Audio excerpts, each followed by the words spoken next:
Hey guys, welcome back to another episode of Money Talk with Hermie. If you are new to the channel, welcome. Basically, I break down the mumbo jumbo of finance so it makes it easier for you to understand. Today we'll be going over an important topic and one of the core concepts on how wealth building works. But if you're not careful, it can actually work against you. And that is the magic of compounding. In my previous episode, if you haven't watched it, please go watch it. It's all about debt. So, I'm sure you'll learn something new. I'll link it up over here, or over here. It's in one of the corners. I left the episode with a quote from Albert Einstein, and that is, "Compound interest is the eighth wonder of the world. He who understands it, earns it. He who doesn't, pays for it." Now you might be wondering, that's a bit confusing. Well, hopefully by the end of this video, you'll understand what compounding means and what Albert Einstein meant. We'll be going over a few topics, and that is, what is the difference between simple interest versus compound interest? How compounding can work for you? What is the correlation between the length of time, the interest rate, and the rate of compounding? And how compounding can destroy you. So sit back and buckle up, because it's gonna be a rough ride. To start off, we need to understand what the word compound means. To compound, it means you take two things and you combine it together. In financial terms, it means to add up or to stack up. So keep this definition in mind as we go through the contents of this video. So what is the difference between simple interest and compound interest? Simple interest is when you earn interest on your principal only. Your principal is the initial amount you've placed into a savings account or an investment account. So for instance, in month number 1, you placed $1,000, which is your principal, into a savings account that's earning you 2% simple interest. 2% of 1,000 is $20. So going into month number 2, you would have a starting balance of $1,020. Same thing as before, you earn 2% simple interest. In month number 3, you would have a balance of $1,040. It's pretty straightforward, and it's just going to continue going on like this. Compound interest means to earn interest on interest. So using the previous example, in month number 1, you would place $1,000 in a savings account that's earning you 2% compound interest. Same as before, it would pay out $20, so in month number 2, you would have a balance of $1,020. Now pay attention, things are about to get wacky! Your 2% compound interest would now not only pay out on your principal, it would actually pay out on the $20 interest you've earned previously. So instead of paying $20 like simple interest would, it would pay out $20.40. Your ending balance in month number 3 would be $1,040.40. Now this would continue to compound and stack up. Now things get even crazier. In month number 4, it would actually pay out $20.81. You can kind of see where the compounding effect is coming up from, and it's stacking up. Your ending balance on month number 4 would be $1,061.21. Crazy, right? So how can compound interest work for you? As you saw in the previous example, how in month 1 you earned $20, and then the second month you earned $20.40, then in the following month you earned $20.81. It's the same concept. You start off small and it rolls into something even larger. So I akin this with a small snowball on top of a slope, and it gradually rolls and rolls and rolls into this massive ball of snow at the end of the slope. You might have heard of the saying, "It takes money to make money." This is exactly the same concept. Now, just to kind of put everything together, we're going to use 3 fictional characters and see how their investments would turn out. Assuming a 7% rate of return annually, all the distributions and dividends would be reinvested back into the plan, and everyone ends at age 58. So we have Justine, Jake, and Jack. Justine invests early and starts at age 18. She invests $5,000 per month for 10 years. So she puts in a total of $50,000. Then we have Jake, who doesn't have a lot of money in his early years, so he waited until age 28. So 10 years after Justine. And then he starts investing at age 28 with $5,000 a year for 30 years until he is age 58. So with the total, he put in $150,000. So it's 3 times the amount of what Justine did. Then finally, we have Jack. Jack started at the same time as Justine at age 18, and then he invests $5,000 per year into his retirement fund and consistently invests $5,000 until he is age 58, so 40 years. In total, he would have put in $200,000 into his plan. Now, just take a wild guess of the information that I just told you. Who would rank number 1, number 2, and number 3? Drum roll, please. Dun-dun-dun-dun-dun-dun. If you've guessed that Jack would take the first place, bingo! You got it right! So, using the formula that we've used previously, he would have amassed a huge amount, a nest egg, due to the exponential growth of compounding. He would just end up with over $1 million in his little nest egg. Now take a wild guess. Who would take number 2? If you've guessed Jake, I'm sorry, you're wrong. It's actually Justine. Well, you might be wondering, okay, didn't Jake invest $150,000 and Justine invested only $50,000? That's 3 times what she had invested initially. Yes, you're absolutely right. But because Justine had invested 10 years earlier, she had 40 years. So basically another 10 years of compounding versus what Jake had. So even if Jake had invested $150,000, 3 times of what Justine had invested, he still lost out due to the time frame of compounding. So Justine would have ended up with just over $600,000, whereas last place unfortunately goes to Jake, who ends with $540,000. At the firm I work at, we use something called the Rule of 72. This is a very great and quick way to let the advisor know how to calculate when the investment would double.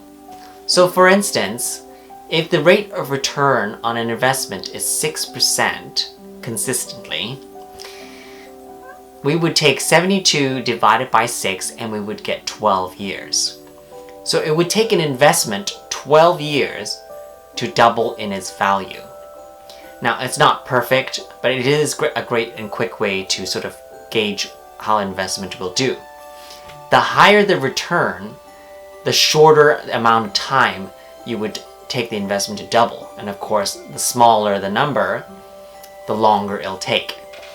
So how does the length of time, the frequency of compounding, and the interest rate affect the grand scheme of things? Well, if you recall from our previous example with our 3 fictional characters, Justine, Jake, and Jack, you recall our second place winner, Justine, started investing at age 18 for 10 years, totaling $50,000. Our last place, Jake, who invested $150,000, started at age 28 for 30 years. And then we have our first place winner, Jack, who also started at age 18, but invested for a much longer period of time, for 40 years, totaling $200,000. There's a couple key takeaways here. It's not about how much you invest, it's about when you invest. The younger you are, the longer period of time you have to invest, which means the more time you have for your money to grow. Even if Jake, for example, started much later than Justine, and he also invested much more than Justine, he still could not catch up to Justine due to the compounding effect. And of course, another prime factor is the consistency. The difference between Justine and Jack was that Justine only invested for 10 years, whereas Jack invested consistently for 40 years. That is why he had over $1 million versus Justine, who only ended up with just over $600,000. So I wanted to touch base on the frequency of compounding, as this is one of the variables on how compounding works. In the previous example, we kind of touched base on the time frame as well as the interest rate. So depending on your financial institution or whoever's doing your calculations for you, it could either be annually, which is 1 time, it could be quarterly, which is 4 times, monthly, which is 12, and daily, which is 365. So let's take a principal of $10,000 at an interest rate of 10%. So how this works is you take the interest rate, which is 10%, divide that with the frequency of compounding. So for annually, it would be 1 time, so 10 divided by 1 would be 10, and quarterly would be by 4, so that would be 2.5, and so on and so forth. So let's get right into it. So $10,000 principal at a 10% for annual compounding of 1 time would equal to $11,000 at the end, okay? Quarterly, you would get $11,038. Because what happens is you take the 10%, you divide that by 4, which is 2.5. So you would take 10% times 2.5, you would get $250. And then you would take that amount, which would be $10,250, times 2.5%, basically 4 times over. And then you would get the amount of $11,038. For monthly, it would be 12 times, so you would end up at $11,047, and daily, which is 365 times compounded, and you would end up with $11,052. So not only does length of time and the interest rate makes a big difference, but the how often it is compounded makes a huge difference as well. So as you just saw in my example, if you were compounded once, it would end up with the least, but if you were compounded daily, you would get actually quite a significant amount. Now imagine that this was just done over 1 year. Imagine if this was done over 10, 20, 30 years. That's where the snowball effect comes into play. In the beginning of the video, I mentioned how compounding can actually destroy you. Unfortunately, it's true. Nothing works one way, everything is a two-way street here. Just as compounding can help you grow exponentially and help you build wealth, it can actually work the other way as well if you have debt. It can actually snowball and make it go out of control if you let it loose. In my previous video, I talked about debt and I mentioned about credit cards. If you haven't watched that video yet, I'll link it back up over here. Watch it after this video. Just as a quick recap, credit card interest can range anywhere from 19.99%, so like 20%, up to 30, or sometimes even over that, depending on the credit card issuer. Now, as I just mentioned about the frequency of compounding, that's how they make their money, unfortunately. That's how they get you. So more common than not, it's calculated at a daily rate, which is 365 times. Sometimes it's calculated at monthly. Again, it just totally depends on that credit card issuer. But they trick you into thinking that, oh, the annual percentage interest rate would be 20%, but they don't charge you that one time. They charge you based off of the compounding rate. That's how they make their money. So, using an example of $1,000 for your credit card balance, we will compound that at 12 times, which is monthly, at a 20% interest rate. So there is actually a formula how you do this. P for principal, and then you have the 1 plus the I, which in this case would be actually 20%. But since this is compounded monthly, we're going to have to take the 20, divide that by 12, which we will get 1.66%. Actually, there's a couple more sixes, but we'll just leave them out. All that to the power of n representing the number of times it compounds, which in this case is monthly, and there are 12 months. And then minus p at the end, because we want to see the interest rate on the whole thing. So let's just plug in the numbers. We will get $218.43. So that will be the interest that is charged over a monthly compounded rate. But this is not an ideal or realistic situation for people who get into credit card debts. They don't start on January with $1,000 of credit card balance and then just not pay for it or not use it for the rest of the year. More often than not, how people get into credit card debt is that they keep swiping away, they don't pay it off, they keep swiping, and then that balance grows, and then little do they know, snowballs, goes and goes and goes and goes and goes. So that's how it can destroy you. So that was my high-level overview on how compounding works. I hope everyone here learned something new about how compounding can help you build wealth, and as well as how compounding can actually affect you in a negative way. I know it was a lot of math. There was so many like formulas and like calculations and numbers and everything. Don't even get me started. My head has exploded officially. I'm actually not very good at math, so don't ask me why I'm in finance, okay? So kind of going back to what Albert Einstein was saying, he who understands it earns it, and he who doesn't pays for it. So the credit card example, he doesn't understand it. That's why he pays for it, okay? And the people who understand it, it helps them and it makes it work. It would help me out a lot if you would click the little subscribe button below.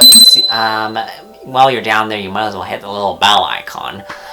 You get to see more content like this, and you get to see my lovely face, yay! And then my super tired eyes. I actually need to go to bed. It's 1:30 in the morning here.